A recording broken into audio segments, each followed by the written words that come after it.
முதல் தொகுதியா நம்ம இன்னைக்கு என்ன பார்க்க போறோம் அப்படின்னா மத்திய சென்னை தொகுதி தான் பார்க்க போறோம். மத்திய சென்னை தொகுதியை பொறுத்த வரைக்குமே கடந்த நாடாளுமன்ற தேர்தலையா இருக்கட்டும், இந்த நாடாளுமன்ற தேர்தலையா இருக்கட்டும், ஒரே வேட்பாளர் தான் நாம் தமிழர் கட்சியின் சார்பாக நிக்க போறாங்க.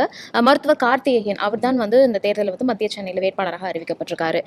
2019 தேர்தலை பொறுத்த வரைக்கும் பார்த்தோம்னா இவர் வந்து 30,886 வாக்குகள் அப்படிங்கிறது வந்து பெற்றிருந்தாரு. ஸோ நாடாளுமன்ற தேர்தலை பொறுத்த வரைக்குமே இப்படிதான் இருந்துச்சு. சட்டமன்ற தேர்தலில் பார்க்கும்போது மத்திய சென்னைக்கு நாம் தமிழர் கட்சியினுடைய அந்த வாக்கு வங்கி எப்படி இருந்துச்சு? சட்டமன்ற தொகுதியை பொறுத்த வரைக்கும் மத்திய சென்னையில பாத்தீங்கன்னா வில்லிவாக்கம், எழும்பூர், துறைமுகம், சேப்பாக்கம், திருவல்லிக்கேணி, ஆயிரம் விளக்கு, அப்புறம் வந்து அண்ணா நகர் ஆகிய 6 தொகுதிகள் வர விஷயங்களை தான் நம்ம பார்க்கிறோம்.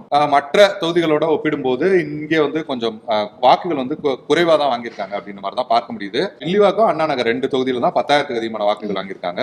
எழும்பூர்ல 6,000, துறைமுகத்துல 3,500, சேப்பாக்கத்துல வந்து 9,000 அப்படின்ற அளவுல தான் வந்து வாக்குகள் வாங்கியிருக்க விஷயங்களை வந்து பார்க்கிறோம். 3,300 அதாவது ரொம்ப குறைவான வாக்குகள். எனக்கு தெரிஞ்சு தமிழ்நாட்டில் குறைவான வாக்குகளா கூட இது இருக்குமோ என்னன்னு எனக்கு சந்தேகமா இருக்கு துறைமுகம்.